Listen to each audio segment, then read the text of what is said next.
not much been happening. Got this pack done. It's a lot more I might need to do to it, and I might need to change it. So that's the positive, negative terminals. Now this is a 140 cell pack. These are the ones that you've seen on the desk a while back, the high drain discharge cells. These ones are 20 amp and these ones are 10 amp. So I figured treat it as a 10 amp discharge. Now there's 140 cells in there, so logic is a 14S 10P. So no doubt, as you can see, they're connected in parallel series to the next line, so that's how the run goes. But because my wall is still 24 volts, I've essentially split it, and I've got a temporary bar in here.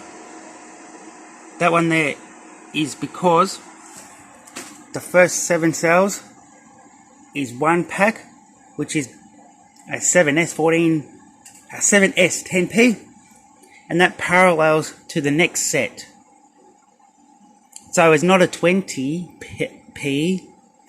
it's not a 7S 20P, it is 2 sets of 10P 14S. So that's a temporary bar, because what I need to do is, on the other side is somewhere, I can't follow it, it's this side.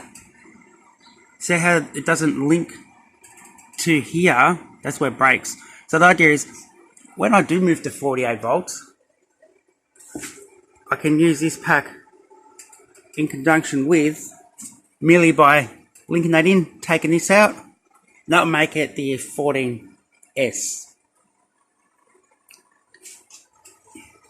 And temporarily, that's what these are for. That wire connects it in, positive, negative. Now, I've had it sitting there a while, and when I connected the banks, one of the bank was somewhere around just under 4 volts. Now, there's no BMS. I haven't yet played with BMS. I want to do that, but if I'm going to do it on this pack, I have to buy 2 of them, the 7S's. Like I said, all this will change. I might make a proper connector. So the idea is, the high discharge cell packs, temporarily, could be a few years temporarily, I want to just have a plug and play system with the power wall.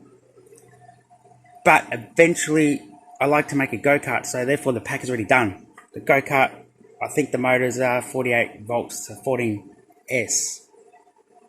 And that will be perfect. And that's what I want to do with this one. That's the one that Brad supplied me from one up the sleeve. But there is one cell down, and it'd be nice to get that replaced with the same cell. Then I can do exactly the same. Anyway, this one comes in at just shy of 1 kilowatt of energy, this one here stored at. So at the moment, I'm doing a balance charge. So I don't have to just do each run individually. I can do, this only balances 6 cells or 6 banks at a time. So I can do this bit here, then I'll do the next. I'll pull it up in all charged, so it becomes a top end balance. Then I'll plug it into the wall, see how it goes, but gotta be very careful, because what happens is, if these are out of balance and they drift in too much, they will charge up much quicker, because there's only 10 in parallel, opposed to what's on the wall where it's 80 in parallel. So if they charge up much quicker, and one of these banks are out, that will easily overcharge one of these banks pretty quickly. So I still don't know if I'm going to leave it on the wall. I might be with it for a few days, closely monitoring the packs, because like I say, in theory, if they'll balance top end and they'll discharge at a different rate, and then you charge it again, it should come back in balance. And that's what's nicely happening with mine on the wall. Mine don't have a BMS. The last time I actually checked, adjusted or played with the levels, you'll see one of my videos where I did manually balancing. That's the last time I've touched any of these packs independently. Yet it's 0.03 volts different, around just shy of 29 volts fully charged. That's what I deem it at, just shy of 29 volts fully charged. But these ones, obviously there's less in here, so that each bank is going to be a little bit different on paper from the next one, because there's not as many to mix and match and play around with. Whereas the one on the wall, they're all on within within a milliamp of each other. Anyway, that's where I'm at. I got this one done. So like I said, I want to change a few things, different connector, so it becomes a proper plug and play. I left this on because I don't know how it works. I don't think it will fit, but my logic is with the BMS, they can sit inside this, in here, and that might protect it a bit better. I don't know, but I can still cut this off later if I have to. It's better to, see what I'm doing. Cut it later if I have to, rather than cut it now and go, oh, I think I should have left it. Nothing else really to show on it. Otherwise, I think I've got all this down the way I want it. Now, there's no fusing on this, no little fusing links. They are all my 2.5mm. Trying to focus here. It looks like I won't get it.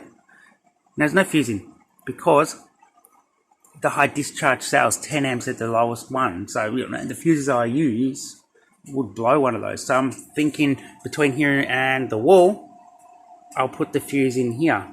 But I've got to calculate. If I do it at a theory, I should be able to, if my maths is correct, discharge it at 100 amps because there's 10 in parallel. And if if it's 10 amp,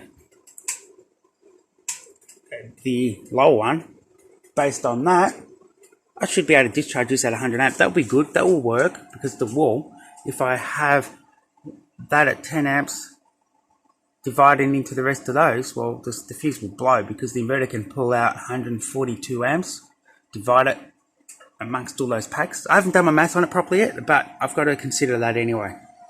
Anyway, rambling on way too much, looking at the length of the video. I'm just trying to cover all bases and give you a chance to spot any problems with it or any concerns.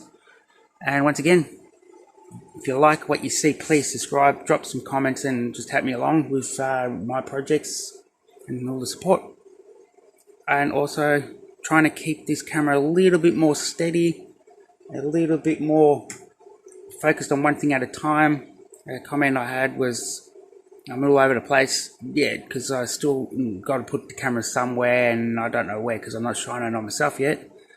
But I'm trying to slow down the movement of the cameras.